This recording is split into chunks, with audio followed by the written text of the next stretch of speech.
फिर पहचान का मोहताज करने वाले कौन लोग हैं आपके सामने? ये वही लोग हैं जिन लोगों ने आपके सामने जो पहचान का संकट खड़ा किया, आपके सामने पहचान का संकट खड़ा किया, प्रदेश के सामने, उनके सामने अपने अस्तित्व का संकट खड़ा किया इन लोगों ने। सामाजिक ताने बाने को छिन्न भिन्न किया। अराजकता और गुंडागिर्दी इनके डीएनए का हिस्सा है और प्रदेश में इनका मॉडल देखना है तो मॉडल इनका विकास का नहीं है। ये लोग विकास का नहीं, विकास के कार्यों में लूट मचाने वाले लोग हैं। आपने इनके कारनामों को देखा होता। इनका कारनामा वही है जो अयोध्या में एक निषाद बेटी के साथ समाजवादी पार्टी के नेता के द्वारा किया गया था। इनके घिनौने कृत्य वही है जो लखनऊ में एक बेटी को कैसे इन लोगों के द्वारा गिराया जाता है, ये इनका चेहरा है। और इनके वास्तविक कारनामे देखने हो तो कन्नौज में घटित घटना और नवाब ब्रांड ये समाजवादी पार्टी का वास्तविक चेहरा है। आज मैं आप सबसे यही कहने के लिए आया हूं कि बहनों और भाइयों, पहले सामाजिक ताने बाने को इन्होंने छिन्न भिन्न किया, प्रदेश को दंगों की आग में झोंका, विकास के लिए और गरीब कल्याण के लिए जो धनराशि राज्य की लगनी चाहिए थी उसमें लूट खसोट किया, नौजवानों को मिलने वाली नौकरी में डकैतियां डाली गई। आज आप देख रहे होंगे कि कल हम लोग 1000 नौजवानों को सरकारी नियुक्ति पत्र देने जा रहे हैं। अभी हाल ही में आपने देखा होगा 60,200 से अधिक नौजवानों को उत्तर प्रदेश पुलिस बल में नियुक्ति के लिए हम लोगों ने परीक्षा सफलतापूर्वक संपन्न की। मैं कहता हूं ये देश ही नहीं, दुनिया की किसी भी सिविल पुलिस की सबसे बड़ी भर्ती थी, सबसे बड़ी भर्ती। और कहीं कोई शिकायत नहीं, कोई भेदभाव नहीं, कोई भ्रष्टाचार नहीं। क्या यही काम 2017 के पहले भी होता था क्या?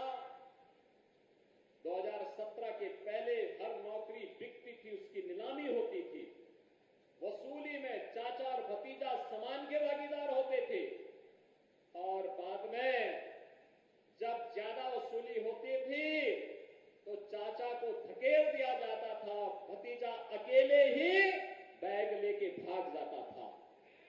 यही दृश्य पूरे प्रदेश का हुआ करता था। विकास के नाम पर भी यही लूट खसोट मची हुई थी, यही लूट पूरे प्रदेश में बची हुई थी। बहनों और भाइयों, इनको मैनपुरी की चिंता नहीं थी, इनको इटावा की चिंता नहीं थी, इनको स्वयं की चिंता थी। इनको प्रदेश की चिंता नहीं थी क्योंकि इनको स्वयं की चिंता थी। और इसीलिए जब उनको लगा कि अब उत्तर प्रदेश सुरक्षित नहीं रहा तो इन लोगों ने तो अपने लिए दुनिया के अलग अलग देशों में द्वीप खरीद लिए होंगे। लेकिन बहनों और भाइयों, हमें और आपको तो इसी प्रदेश में रहना है, हमें और आपको इसी प्रदेश में रहना है। चाचा की तो नियति ही है हमेशा धक्का खा करके वहीं पड़े रहना। लेकिन बहनों और भाइयों, उत्तर प्रदेश वासियों को धक्का खाने की आदत से अपने आप को उभारना पड़ेगा।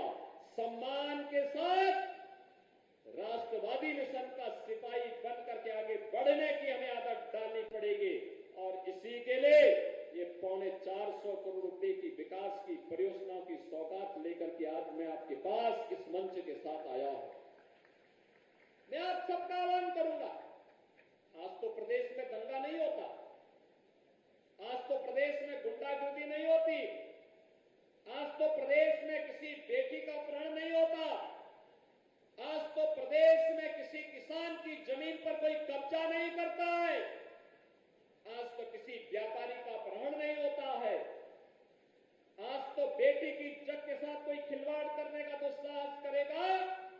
उसे मालूम है कि उसके इस दुस्साहस की क्या कीमत उसे चुकानी है, और साथ साथ चुकानी ही नहीं है, आने वाली 7 पीढ़ियां फिर कभी भी कोई ऐसी हरकत करने की जरूरत नहीं करेगा। इस प्रकार की एक सबक भरी कार्रवाई सरकार के स्तर पर होती है। बेटी की सुरक्षा हो या व्यापारी का सम्मान, अन्नदाता किसान को शासन की योजना के साथ जोड़ने का कार्य हो या नौजवान के हाथ को रोजगार के साथ जोड़ने का कार्य, ये सभी आज मजबूती के साथ चल रहा है। और इसीलिए तो जब 25 करोड़ उत्तर प्रदेश वासी बोलता है तो 25 करोड़ की आवाज एक साथ जब आगे बढ़ती है तो बहनों और भाइयों, ये 25 करोड़ की आवाज उत्तर प्रदेश को अब बीमारू राज्य नहीं बल्कि देश का एक विकसित राज्य के रूप में स्थापित करता है, अनलिमिटेड पोटेंशियल के राज्य के रूप में स्थापित करता है। आज उत्तर प्रदेश विकास के नित नए मॉडल प्रस्तुत कर रहा है, सुरक्षा का मॉडल प्रस्तुत कर रहा है, नौजवानों के लिए स्टार्टअप का मॉडल प्रस्तुत कर रहा है। याद करिए 2017 के पहले कोई उत्तर प्रदेश में नहीं आता था। हमने इन 7.5 वर्षों में आपके आशीर्वाद से और प्रधानमंत्री मोदी जी के मार्गदर्शन में 6.5 लाख नौजवानों को सरकारी नौकरी दी, 2 करोड़ से अधिक नौजवानों को निजी क्षेत्र में निवेश के माध्यम से सरकारी निजी क्षेत्र में उन्हें नौकरियां उपलब्ध करवाई और 60 लाख से अधिक व्यापारियों को और युवाओं को अपना स्टार्टअप और उद्यम स्थापित करने के लिए स्वतः रोजगार के साथ जोड़ने का काम हुआ।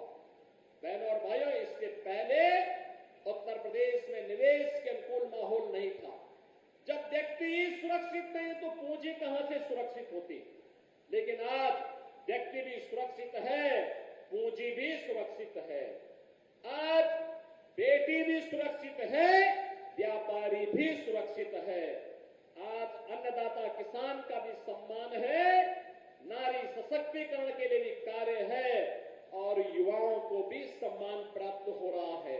और उसी अभियान के क्रम में आज एक बार फिर से मात्र 1 सप्ताह में ही पूरी सरकार आपके द्वारा ये आपसे कहने के लिए कि विकास की इस प्रक्रिया में अब जाति के नाम पर विभाजित होने की आवश्यकता नहीं, विकास की इस प्रक्रिया के साथ जुड़ने की आवश्यकता है, जिससे आप भी विकास कर सके, मैनपुरी भी विकास कर सके, करहल भी विकास कर सके, यहाँ का नौजवान भी, यहाँ का अन्नदाता किसान भी, यहाँ का व्यापारी भी और यहाँ की नारी भी विकास की प्रक्रिया में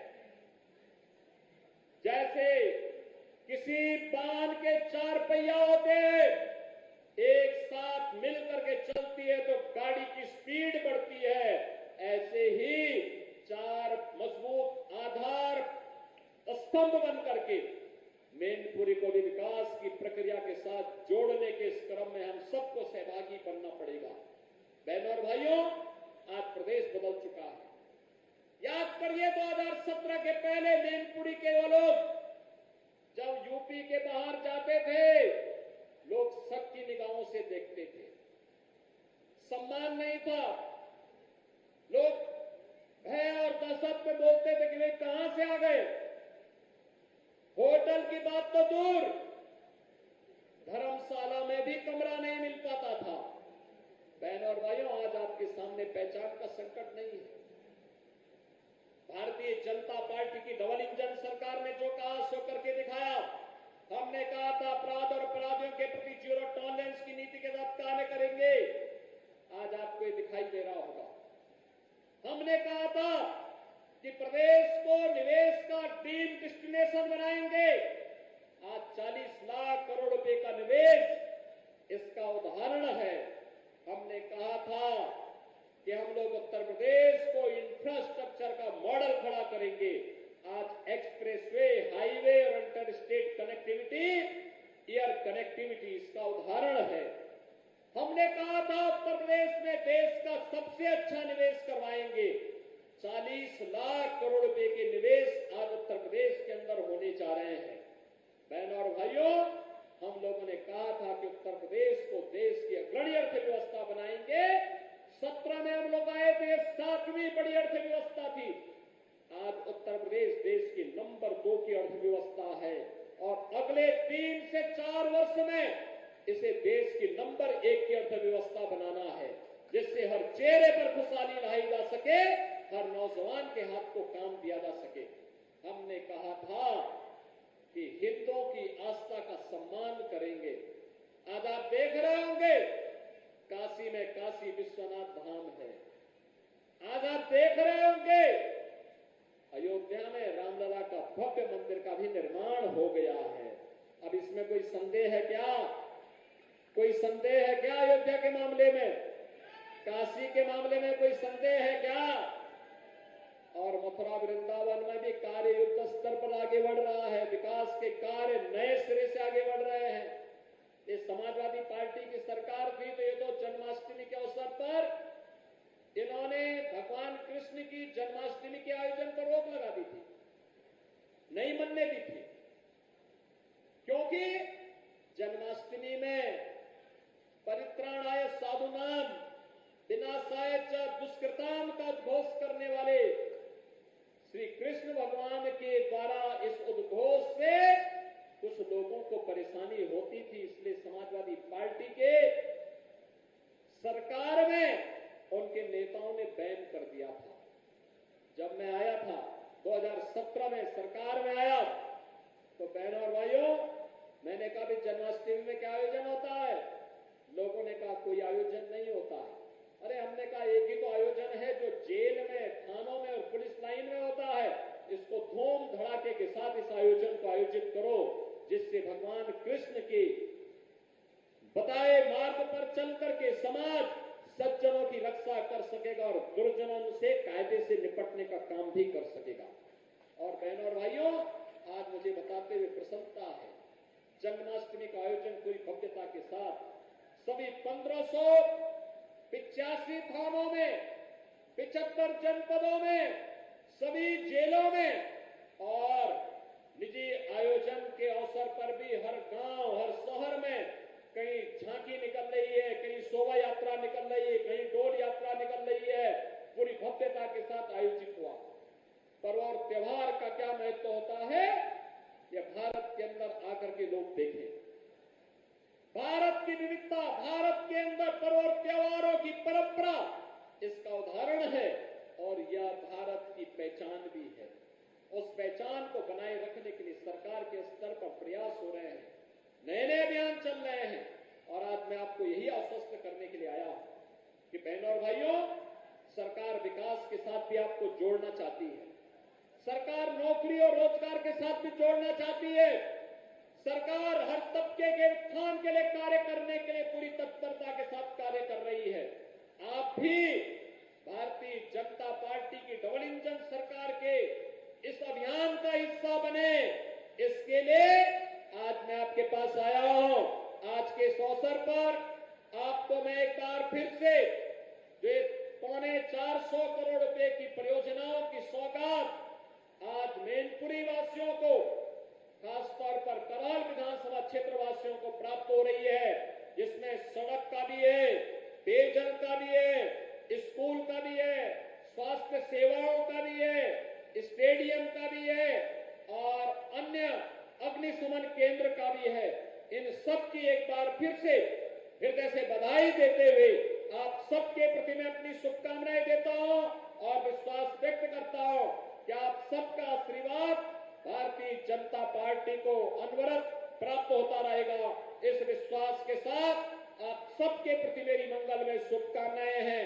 धन्यवाद। जय हिंद।